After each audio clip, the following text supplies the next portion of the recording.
The Akkadian Empire. Today, it is considered the first true empire in history. It was there, between the Tigris and Euphrates rivers, that the first state structure was created and established, which later came to be known as imperial. The founder of this state entered into mythology and was long considered an exclusively mythical character. In the 24th century BC, in the 2300s, the state of Akkad arose in Mesopotamia. It did not last long and ceased to exist in the 2100s. However, its historical significance cannot be underestimated. In essence, a new type of state structure was established there for the first time, which was later borrowed by Babylon, Assyria, and many others, and was used in principle in almost all the states that we call empires. But how did this happen, and who is to blame?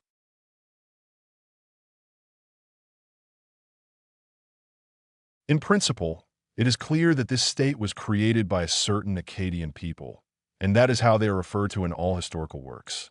However, the fact is that the self-designation of this people is unknown, and they are called Akkadians after the name of their capital, the city of Akkad. The only thing that is known for certain is that they were Semites. This is simply because inscriptions from that era have been preserved, and they are written in an Eastern Semitic language.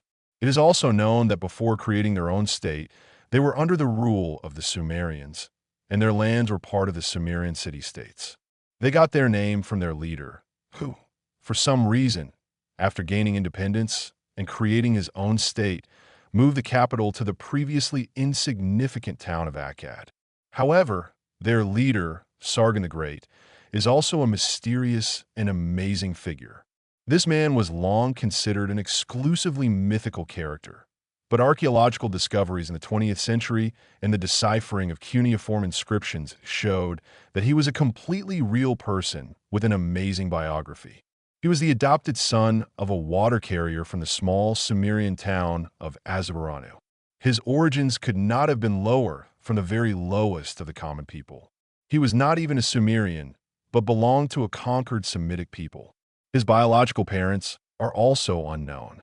An unnamed water carrier fished an abandoned newborn baby out of the river, adopted him, and raised him.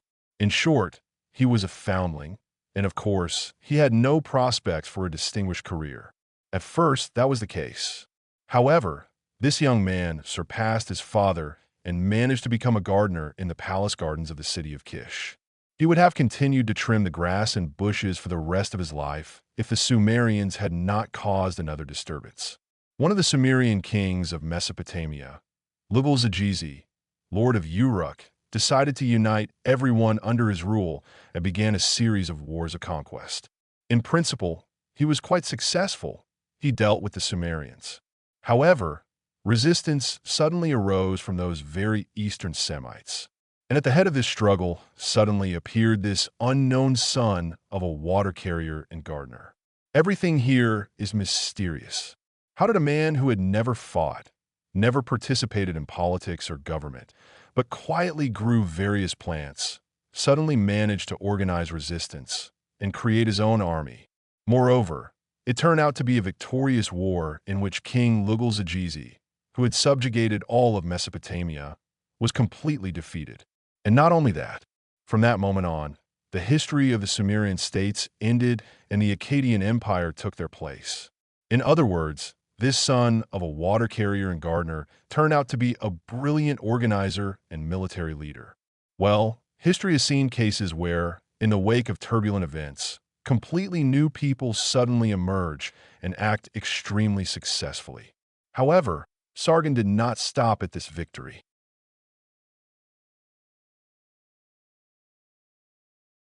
Incidentally, he gave himself the name Sargon. It is more like a title, Sharukin, which means true king. We will never know the name given to him by his adoptive parents, under which he lived during his youth. Nor will we ever know the name of his people. Thanks to him, came to be called the Akkadians. Sargon the Great, also known as Sargon of Akkad, ruled for about 50 years, until 2261 BC. These were very turbulent 50 years. Suffice it to say that 34 wars took place during this time. All of them were successful. The Akkadian Empire grew from small territory to the largest state of its time. And not only that, a larger empire appeared only a couple of millennia later, the Empire of Cyrus the Great. And the Akkadian Empire was indeed an empire, simply because it included and united many different peoples under a single centralized government. However, that is not the point. There were many states that grew rapidly and collapsed quickly. But what was done in domestic politics is striking. The first state in history with fully centralized power and administration was created. A whole new class, so to speak, appeared: civil servants. It was civil servants who replaced all the former aristocrats, oligarchs, and priests. At the same time, origin was of no importance.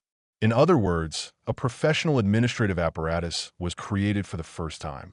For the first time in history, a mass army of free farmers was created, and it was voluntary, although conscription was not entirely absent.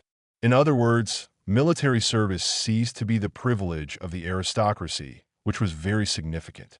Temples were completely deprived of their privileges, and the priesthood was removed from power.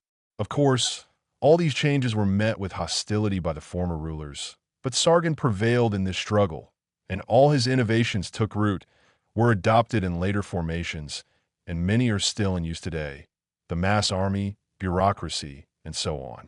Such was the first empire in history, and its amazing and brilliant creator.